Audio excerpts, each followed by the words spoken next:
झारखंड की सर्द हवाएं धीरे धीरे दस्तक दे रही है, लेकिन यहाँ का चुनावी तापमान रोज नई ऊंचाइयों को छू रहा है। ठंडक के इस एहसास के बीच सियासत गर्म होती जा रही है। आज मैं आपको गिरिडीह जिले की 3 हॉट सीटों की कहानी बताने जा रहा हूँ, जो झारखंड विधानसभा चुनाव के दूसरे चरण का केंद्र बनी हुई है। नमस्कार, मैं परवेज आलम और आप देखना शुरू कर चुके हैं the news post for you. आप मेरे चैनल को लाइक और सब्सक्राइब जरूर कर लें। धनबाद विधानसभा सीट, जहां का राजनीतिक समीकरण हर दिन नया मोड़ ले रहा है। धनबाद एक ऐसा रण क्षेत्र जहां बीजेपी के प्रदेश अध्यक्ष बाबूलाल मरांडी चुनावी मैदान में है। यहां इनकी प्रतिष्ठा दांव पर लगी हुई है। धनबाद का राजनीतिक घटनाक्रम इतनी तेजी से बदल रहा है कि पूरे झारखंड की निगाहें धनबाद पर टिकी हुई है। निरंजन राय के यहां से निर्दलीय लड़ने से बाबूलाल मरांडी की धनबाद से चुनाव मुश्किल में फंसती दिख रही थी। बाबूलाल भाजपा का एक महत्वपूर्ण चेहरा है। ऐसे में उनकी जीत सुनिश्चित करने के लिए भारतीय जनता पार्टी की पूरी मिशनरी यहां लगी हुई थी।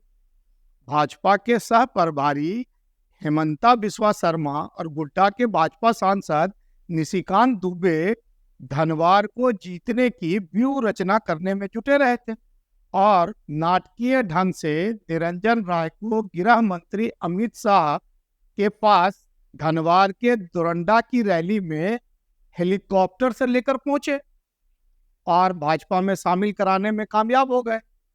पर क्या इतने से बाबूलाल मरांडी की मुश्किलें आसान हो गई? जवाब तो 23 नवंबर को मिलेगा।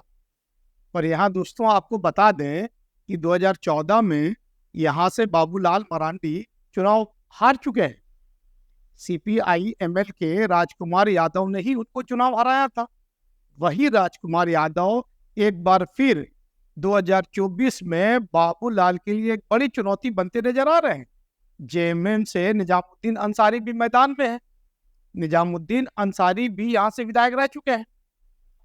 थोड़ा धनबाद का जातीय समीकरण समझना जरूरी है। यहाँ कुल 3,66,000 मतदाता हैं। इनमें से बताया जाता है कि मुस्लिम मतदाताओं की संख्या 85,000 है। 50,000 यादव भी हैं, 30,000 भूमियार हैं, 45,000 दलित वोट भी है और 22,000 आदिवासी वोट भी है। अब जब भूमियार उम्मीदवार निरंजन राय ने बाबूलाल को समर्थन का ऐलान कर दिया है, तो बाबूलाल के लिए कुछ राहत की बात जरूर है, पर उतनी भी नहीं। आपने हम लोगों को बीच मंझार में छोड़ा है और इसकी जवाब जनता 20 तारीख को देने जा रही है। आपको भले भारतीय जनता पार्टी के नेता आपको हेलीकॉप्टर पर उठा के ले जाएं, हमारा वोट वो नहीं ले जा सकते हैं। आप लोग के सामने कहता हूँ जिताओ, किसी को भी जिताओ, बीजेपी को वोट मत दो। आपको मैं आश्वस्त करता हूँ, मैं किसी की बात नहीं कर सकता हूँ, लेकिन मैं जिस लोहा का बना हुआ हूँ उस पर कोई आग नहीं पिघला सकता है। मैं आपके साथ हूँ, हरदम आपके साथ रहेंगे। ये आक्रोशित जनता का आवाज आप सुन रहे हैं, जो निर्दलीय प्रत्याशी निरंजन राय के पक्ष में दिन रात मरने मिटने के लिए तैयार थे और वो आज भारतीय जनता पार्टी में जैसे ही शामिल हुए, लोगों में काफी आक्रोश देखा जा रहा है और सीधे तौर पर लोग हेमंत सोरेन के नारे लगा रहे हैं। झारखंड में यही एक वाहिद सीट है जहां इंडिया गठबंधन दोस्ताना संघर्ष में है। जेएमएम और सीपीआई एमएल दोनों यहाँ चुनावी मैदान में है। तो दलित वोटों पर पकड़ का दावा करने वाली आजाद समाज पार्टी के उम्मीदवार भी यहाँ मैदान में हैं और दानिश अली भी दलित वोटों में सेंध लगाते हुए दिख रहे हैं। सवाल कई है दोस्तों, पर इसका जवाब तो 23 नवंबर को ही मिलेगा। झारखंड की इन सीटों में सिर्फ नेता नहीं, बल्कि गठबंधन की प्रतिष्ठा भी दांव पर है। इंडिया और एनडीए दोनों के लिए यह चुनावी संघर्ष बेहद खास है। अब बात करते हैं डुमरी विधानसभा की, जहां से जयराम महतो चुनावी मैदान में है। जयराम महतो बनाम विरासत की राजनीति। जयराम महतो बेबी देवी और यशोदा देवी के बीच डुमरी में त्रिकोणीय संघर्ष दिख रहा है। तीनों कुर्मी नेता हैं, लेकिन चुनावी समीकरण मुस्लिम और आदिवासी वोटों पर भी निर्भर करेगा। क्या जयराम महतो अपनी राजनीतिक जमीन मजबूत करेंगे या फिर सड़कों पर ही उनका आंदोलन जारी रहेगा? झारखंड की सियासत में बड़ा नाम जयराम महतो बन चुके हैं। इनकी प्रतिष्ठा यहाँ दांव पर लगी है। डुमरी में कुल 2,72,000 मतदाता हैं। यहाँ मुस्लिम और आदिवासी वोटों को निर्णायक बताया जा रहा है। लेकिन दिलचस्प बात यह है कि यह सीट हमेशा से कुर्मी वोटरों का कर रहा है। महतो ही यहाँ से जीतता है और महतो ही यहाँ से हारता है। बेबी देवी, जो दिवंगत टाइगर जगन्नाथ महतो की विरासत संभाल रही है, जेएमएम की मजबूत उम्मीदवार बताई जा रही है। कोई भी संभाल सकती है, चुनावी रण भी संभाल सकती है और मंत्री होकर के झारखंड को संभाल भी सकती है। तो ये चुनाव कौन सी बात है?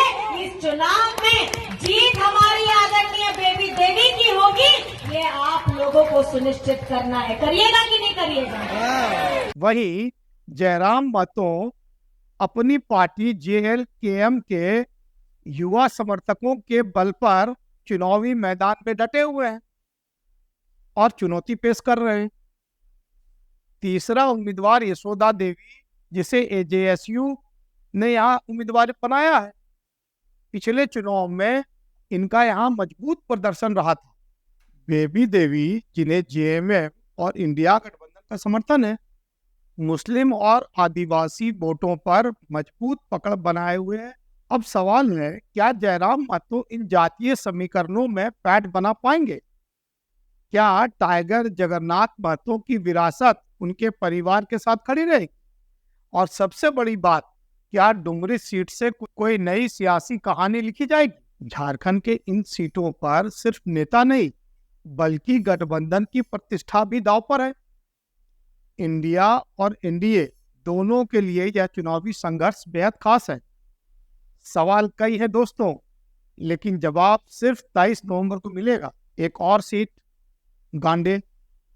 गांडे की पूरी कहानी हम बताएंगे अगले एपिसोड में। झारखंड की सियासत की हर हलचल के लिए हमारे साथ जुड़े रहें। नमस्कार, जोहार।